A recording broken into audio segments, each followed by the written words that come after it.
บายดีเนาะมื้อนี้เฮา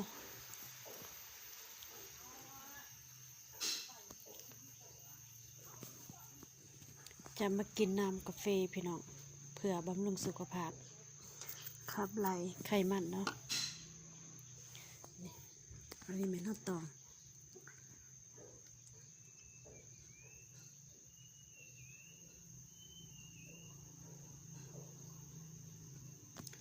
กาแฟดำกาแฟสดๆแม่นกาแฟเฮาเองจากสวนนะพี่น้องเนาะนี่นี่ขับไล่สารพิษขับไล่ไขมันพี่น้องแล้วเอาไว้มันเย็นๆเฮาจังค่อยกิน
เพราะว่าเราทำมันเย็นเราจังสิได้กิน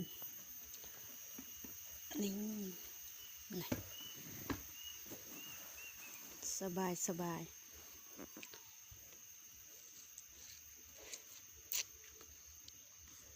ป้าโคตรชมแพนด้าก็มุ่งเจอแพนด้าแต่แพนด้าก็มุ่งไม่โจหาก็มุ่งไม่โจแพนด้าก็มุ่งไม่โจ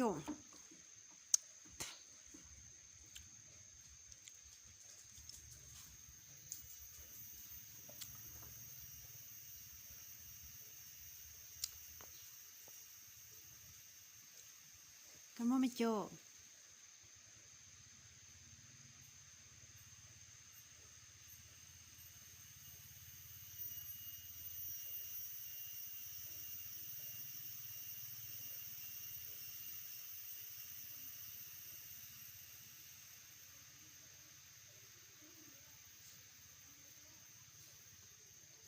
ก็มุ่งไม่โจแพนด้า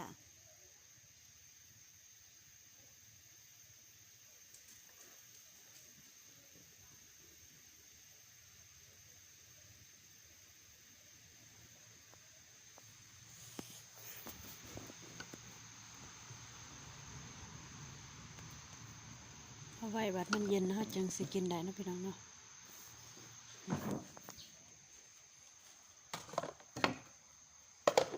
ล้างอาหารประมาณ30 นาทีเข้มข้นขนาด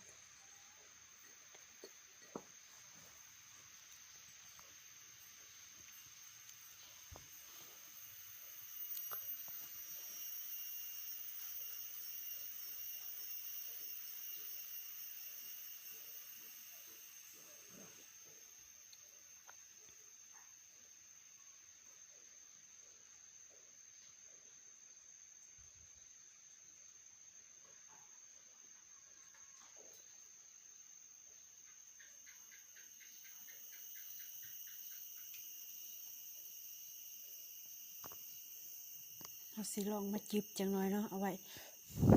ให้มันซีเย็นๆเพราะตอนนั้นมันหอนลาย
มันหกนะฮอนไลฟ์นะหอนแล้วมันกินบ่ได้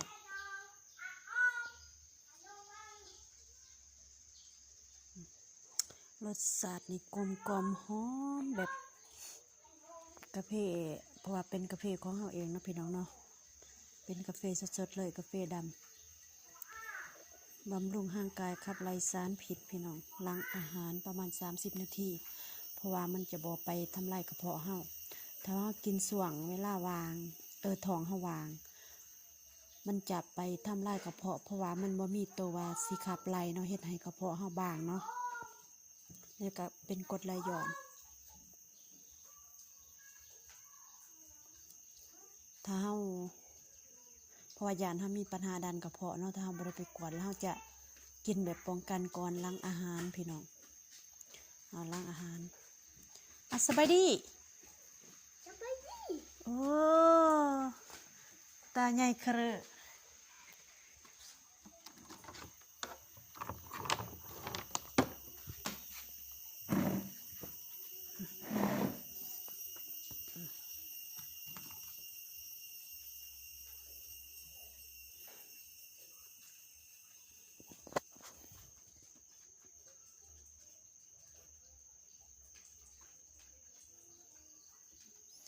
นอนพี่น้อง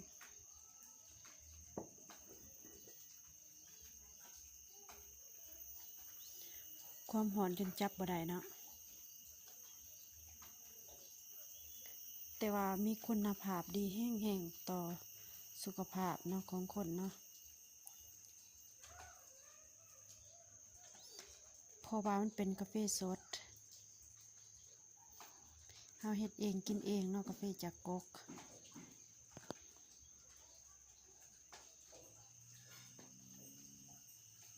เข้มข้นขนาดน้ำหนึ่ง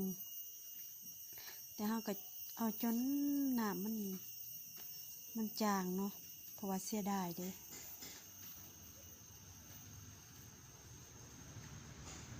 แต่ว่าขี้ของมันเราก็จะเอาไปคัดผิวพี่น้อง